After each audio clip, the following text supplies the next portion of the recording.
Hi, I'm Kyle. I want to thank Salvatore for giving us a talk today on Redis 3 and Redis 6. Great information, and it's going to be changing how we use Redis, I'm sure. So, I hope you all know Redis, because if you don't, it's going to be a very educational day for you. But I want to say I'm Kyle, and today I'm the head of developer advocacy here today. It's my great pleasure to say that. We all know the Redis logo, and this event is brought to you by Redis Labs. We're the home of Redis, and we say we're the home of Redis for a couple of reasons. But one of the big reasons is that we have the largest collection of Redis geeks in the world that work with us. Besides being that collection of Redis geeks, one of the things that we do, we build Redis Enterprise.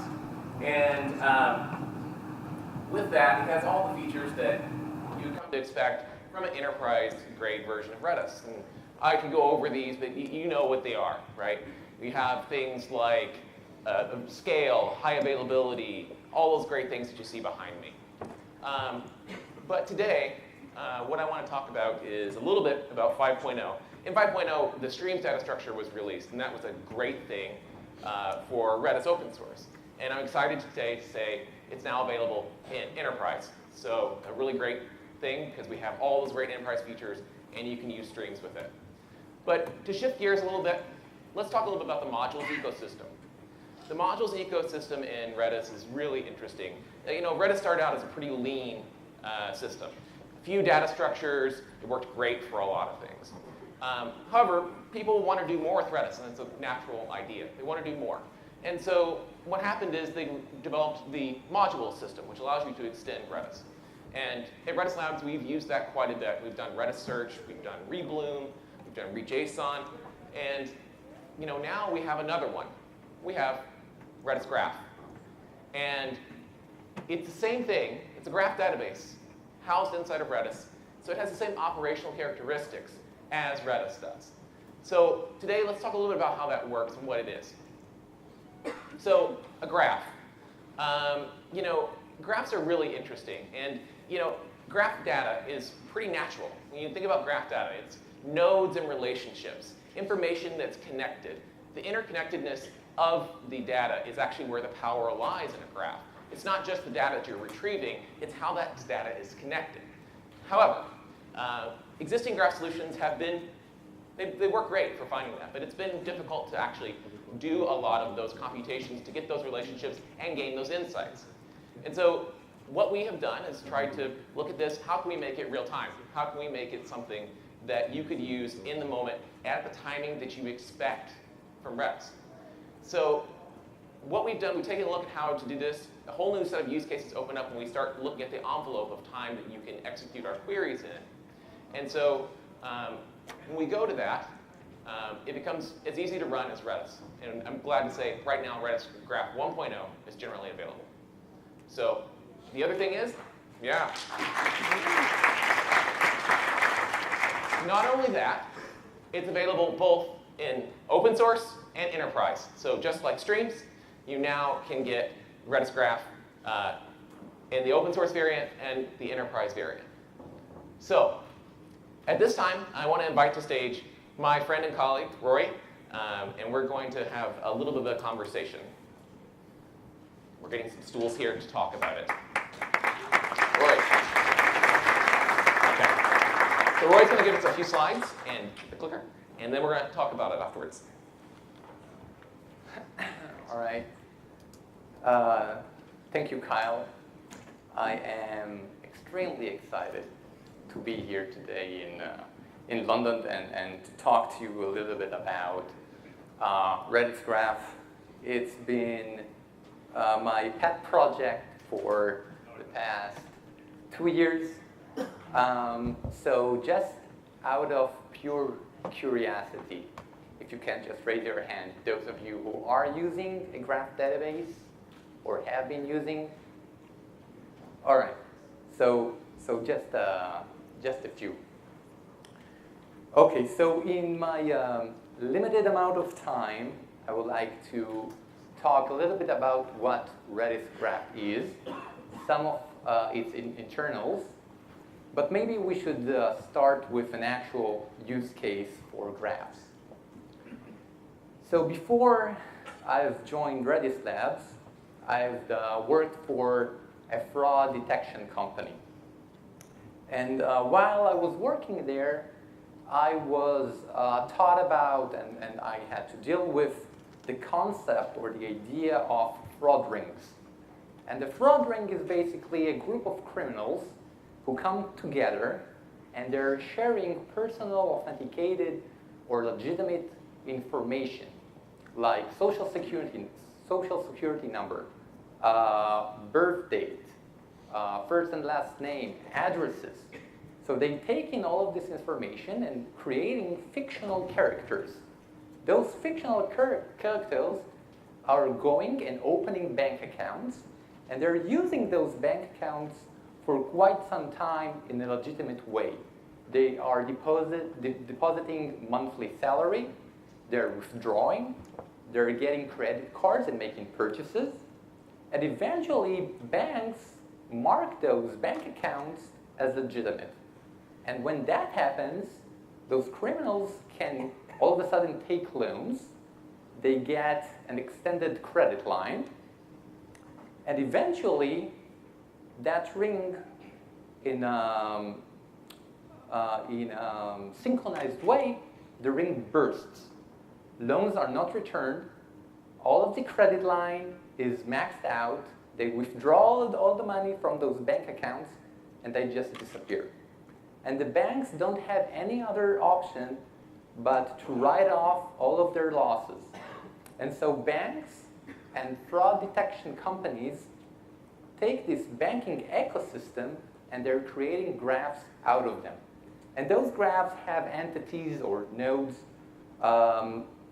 which basically represents bank accounts owners, credit cards, transactions, merchants. And when we have those graphs, we can start asking questions and inspect the structure of the graph, starting to search for certain patterns in the graph and searching for anomalies within those graphs. And by doing so, we can try and see if there's an actual fraud ring currently active. Hopefully, we will be able to find it and seize or stop, shutting down those bank accounts.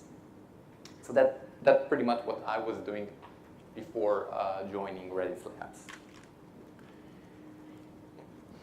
Right. All right.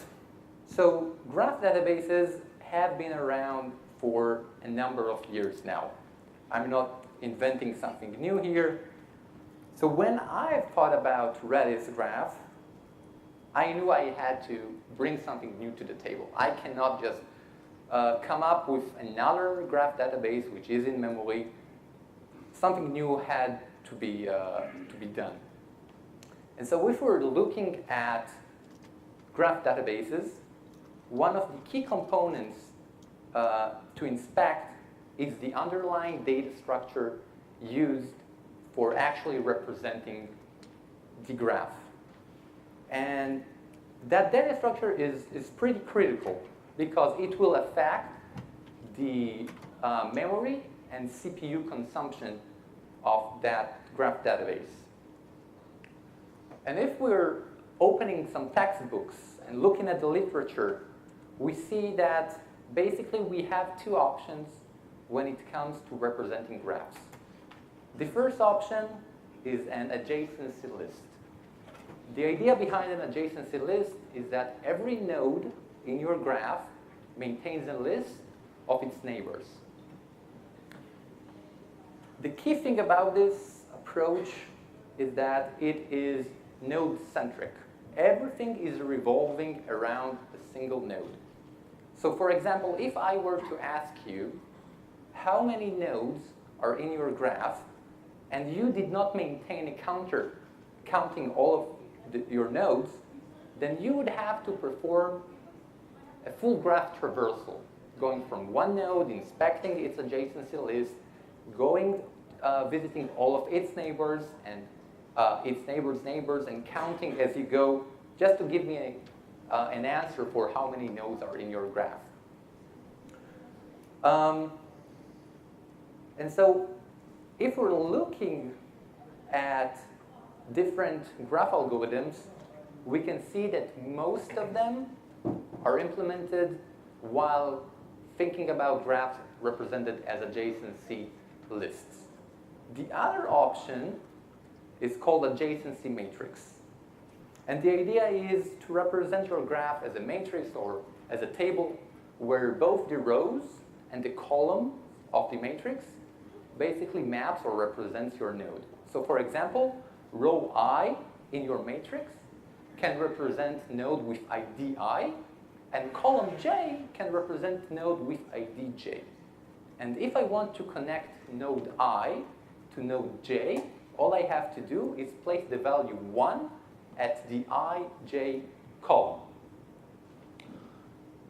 This gives us a holistic view, right, over our entire graph. We have one place where we have the entire graph structure. And so coming back to different graph algorithms, I said that most of those are expecting the graph to be represented as an adjacency list. It makes some sense. It's pretty easy when you're looping through. When given a node, you can quickly loop through all of its neighbors. And so both graph algorithms depend on adjacency lists. And most of the graph databases today implement their graphs using adjacency list. Those algorithms which do expect the graph to be represented as a matrix, they use this matrix solely as a lookup table. Does node I connected to node J? Go inspect entry ij, see if there's a 1 in it. If so, I is indeed connected to J. Otherwise, there's a 0 there, and I is not connected to J. So solely just a lookup table. The fact that this is a matrix has somehow totally slipped our mind. We did not know how we can connect those matrices to perform actual graph operations like traversal. And then, at 2010, a book came out with the title Graph Algorithms in the Language of Linear Algebra. And the authors there have shown us how we can rewrite different graph algorithms to be implemented using adjacency matrices and linear algebra. And one of the key ideas there is that we can traverse a graph simply by doing matrix multiplication. And this is a brilliant idea, because most of our time that we're spending trying to answer a query, most of the time graph database, what it usually do, it performs traversals. And so if we're able to perform traversals using matrix multiplication, this is pretty amazing, because we know, and we've been multiplying matrices for a long time now, so we know how to perform matrix multiplication extremely fast. Right. So how come RedisGraph is the first solution to apply those ideas? RedisGraph is the first graph database out there to use adjacency matrices and use linear algebra to answer queries. And so I think I might have some idea of why we're the first to do it, because we've actually went through that path. So the first thing has to do with the amount of memory a single matrix requires. So think about a graph with only 1 million entities in it, 1 million nodes. This will require a matrix with 1 million rows and 1 million columns. And assume that we would use just a single bit for every entry. And so we have 1 million by 1 million bits. And that translates to about 125 gigabytes of memory. RedisGraph lives entirely in memory, and so asking for 125 gigabytes of space is unheard of. We cannot do that. So this is the first hurdle. Um, the key idea or the key thing to notice here is that most graphs have a sparse property, meaning that the ratio between ones and zeros is such that the number of ones in your matrix is extremely slim compared to the to the number of zeros in your matrix. So I like to give the example of Facebook friendship graph. So Facebook have about 2 billion users. So if we wanted to represent Facebook friendship graph, we would need a 2 billion by 2 billion matrix. As it turns out, Facebook released some information, some statistics about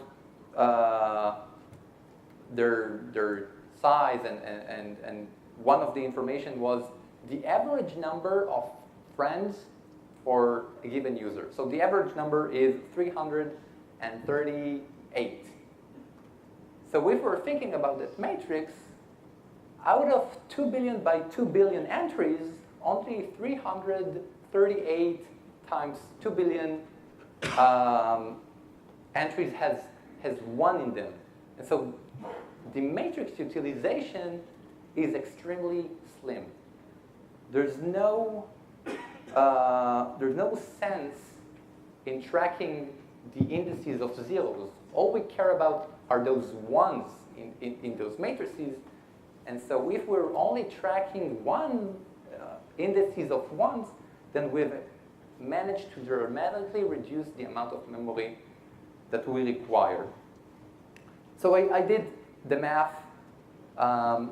If we're representing Facebook matrix as a sparse matrix, we would require about 46 gigabytes of memory. But if we track every entry, this is called a dense matrix, we would need 5 million gigabytes just to hold that single matrix. And so RedisGraph is using sparse matrices. This solves us the storage problem. So we have sparse matrices, we have algorithms which work with sparse matrices and linear algebra. What I was missing a year ago was a software library which allowed me to actually multiply, add, transpose those matrices. And in late 2017, a library called GraphBlast was published. GraphBlast is just a standard API for sparse matrix operations. Before that, all I could find was libraries who at most did sparse matrix operation dense matrix. That was the best I could find. And now with GraphBlast, I'm able to work only with sparse matrices. And so GraphBlast, sparse matrices, and graph algorithms implemented with linear algebra. That's basically is what RedisGraph is doing. All right. So for the past year or so, I was writing a translator which can take Cypher queries. Cypher is one of the more popular graph query languages out there.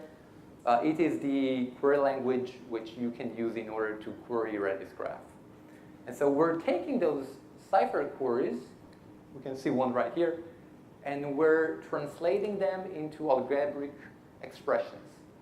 And so the query given here, you can think about the graph as a Twitter graph when we have users who can follow other users.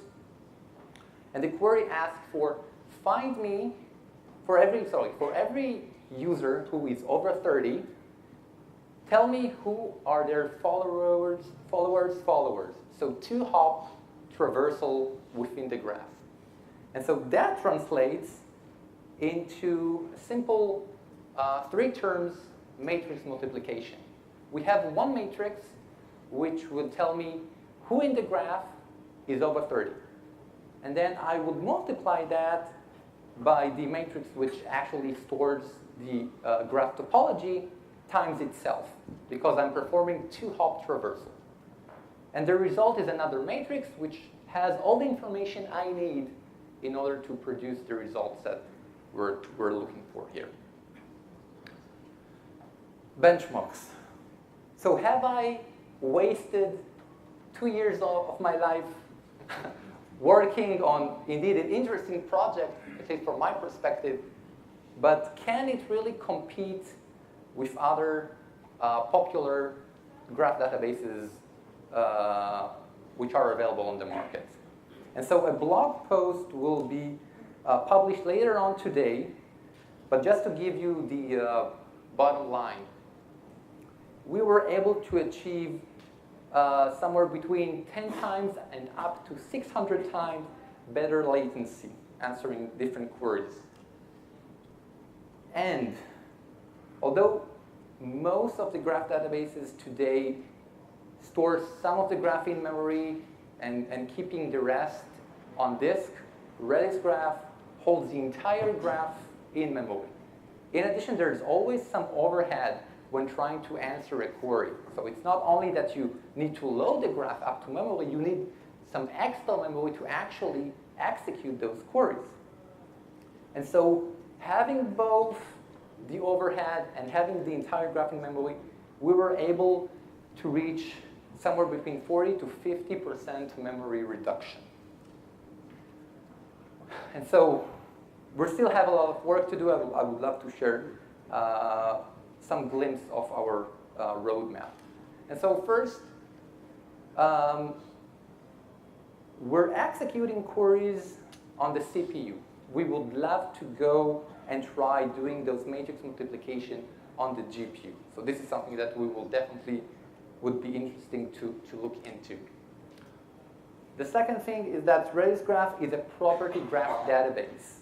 We would like to extend it to perform different graph algorithms which fall under the graph analytic umbrella, algorithms such as PageRank. Graph distribution, this is the holy grail for graph databases. We would like to be able to distribute our graph over a number of different machines. Graph exploration, we would love to have some visualization utilities so you can have better utilities investigating your graphs. And lastly, cost-based execution plan. Basically, we would love to produce a highly optimized execution plan, better optimizing query running. That's about it.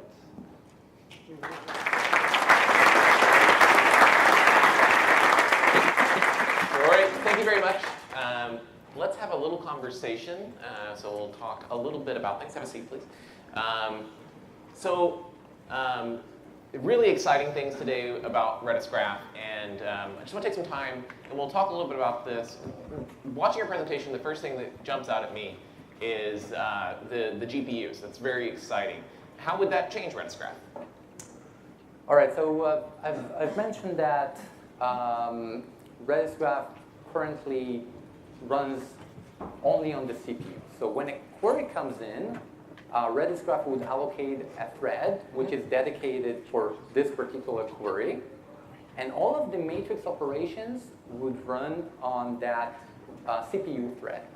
And we see that most of our time we're spending making those matrix multiplications. And so matrix multiplication is an ideal candidate for parallelism. So if we can take those multiplication operations and move them from the CPU to the GPU and really exploit the GPU parallelism, then we will see a significant performance enhancement there. That's really exciting because, as we know, GPUs can have hundreds, potentially thousands of cores, and would that have the parallelization effect on RedisGraph? Great. It's really exciting to hear that. But we talk about multiplying matrices and linear algebra. Sounds like a lot of math. Do you have a math background? So I failed my first 2 attempts in the linear algebra course. I've eventually passed on my 3rd attempt. I don't think it's that hard. you need some, if you want to really get into the core of RedisGraph, if you're a developer who wishes to contribute, then you should have some linear algebra background to understand what we're doing. But just just reviewing the material, it should be enough. Yeah, I have no math background, and I was using it, and I'm thinking, wow, there's a lot of stuff going on in the background that you have thankfully done for us, because it's really powerful and it's incredibly fast. So really interesting stuff there. So when you asked the question earlier, how many people have used graph databases? I was off the side stage. I think we saw, what, like 4 hands or something along those lines? Less than 10, I believe. Less than 10. So that being said, is this a database for people who are already using Graph, or is this a module, Redis module for people who use Redis? Who's this for? All right. So first thing, it is Redis at its core. I mean, you don't need to install anything else. If you're already running Redis, then it's a matter of seconds to have the graph running on top of Redis. Now, if you're a new user who coming into the graph database world, then you would have some ramp up to do. First, you would need to understand how you can model your data as a graph. Mm-hmm. And second, depending on the database of choice, then you would need to learn the actual query language. Okay. Now, for others who are thinking, who are already using a graph database and would like to try and use RedisGraph, then RedisGraph is using Cypher. I've mentioned that before. We believe it is one of the more popular query languages out there. So in case you're already using Cypher, then the transition should be quite smooth. Okay. So you're saying, if you're already using a database that uses Cypher, you can feel comfortable. And yeah. For those who are new, you just got to learn Cypher, and then you add the module in, and you fire it up, and you're ready to go. Indeed. Wow. Yeah. Okay. Well, Roy, thanks for taking the time to talk to us today. We got a couple other things to talk about with Graph, but thanks. And Thank you. Thanks. All right. I'm going to welcome to the side of the stage Peter, who is the product manager of RedisGraph. That's a new title, I think. But he's going to help us show what this is. So we've talked a little bit about it. Let's take a look at this running live. So what Peter has done is put together a demo that shows identity and access management. So as an example, let's say you have, and this is kind of the setup we have here, you're trying to determine if people have access to files on a shared drive, right? So those files might be something like the pictures from the party, or they could be something like access to a repo, something like that. But it can get quite complicated, because in this case, you might have teams, and those teams have access to certain files.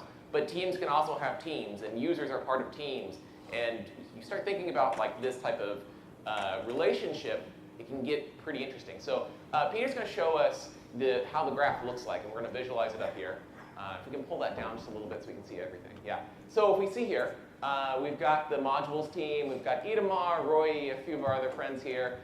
They're all the modules team is part of Redis Labs team, and Yivtalk is part of the Redis Labs team, and you can see the New Year's picture. So this is being pulled from RedisGraph, and you can see at the bottom, I know it's difficult, a challenge for maybe people in the back, but we have the Cypher query here, and shows how this all runs. So let's take a look at it now and see who has access to the GitHub repo, which was the github.com/RedisGraph. So we could run that query. Okay, so we can see Yivtalk up here, who's our CTO. He doesn't have access to it. He only has access to the New Year's pictures. Okay, that's great. Let's see Itamar. Itamar, let's see what he has access to. Does he have access to it? As we can see, yeah, Itamar has access to the RedisGraph and the New Year's pictures. So this is a very small implementation. This is just a handful of nodes, because when you start visualizing a lot of things, and this is the visualization that we built in 100 lines of JavaScript, this is nothing fancy. But what we're seeing here when we try to visualize a realistic, high a volume one, basically your entire screen becomes a spider web of nodes and relationships. So we're switching to the large one, and then let's see how that will work. So if we run our query now, okay, this is just an example. Now, this large one has 500,000 nodes and relationships. So before we had, I think, 12 or something like that. We can see that we're doing this, and this is just an example. If user 4902 has access to resource 604, and that's a 5-node deep relationship. And we can see here, the bottom of the screen, I know it's difficult, but we are getting this in 0.26156.7 milliseconds, so a quarter of a millisecond. Now, let's go, and that was 5 teams deep. Let's go 10 teams deep and see how that looks. Okay, so now we're looking at a different example, and we can see here that our internal execution time, even though we're doing 10 hops more, is only 0.35 milliseconds. So we have gone from a 5-depth lookup to a 10-depth lookup without actually having to go out exponentially. And if, as Roy was talking about when we're talking about adjacency lists, they have to go through each one. Because we're using matrix multiplication, we have a lot faster. So if you take a look at the last 2 ones, it's a very small jump, even though we're doing a lot more work. And that's the magic of matrix multiplication to yield graphs. So, and that's our demo. And I want to say, let's switch back to the presentation now. Let's take a look here. We're not the only people saying this. That's what's really cool about this. We've been developing it for a while. It's been developed in the open. It's open. You can look at the source code. There's other people who have been using this, and we found out just recently, as with a lot of projects that are on GitHub, you don't know if somebody's using it. But to our surprise, we found out somebody at Groups, they have been implementing and using RedisGraph, and it has really helped them. They were using another graph solution, they moved to RedisGraph. And the simplicity and scale that RedisGraph is able to deliver with multi-tenant architecture and the compactness of the data structure, we've been able to reduce infrastructure footprint considerably. So people are starting to use this, and it's a great thing that they can use to reduce that and increase speed at the same time. So what they were using before with a lot more hardware has been reduced just by switching it out, and because we were using the Cypher query language, it's very easy to do so. So that's what we have to say today. At this point, I think we're going to switch off presenters. So thank you, everybody, listening about RedisGraph, and we'll let someone else to the stage. I think Elena, is that right? Elena.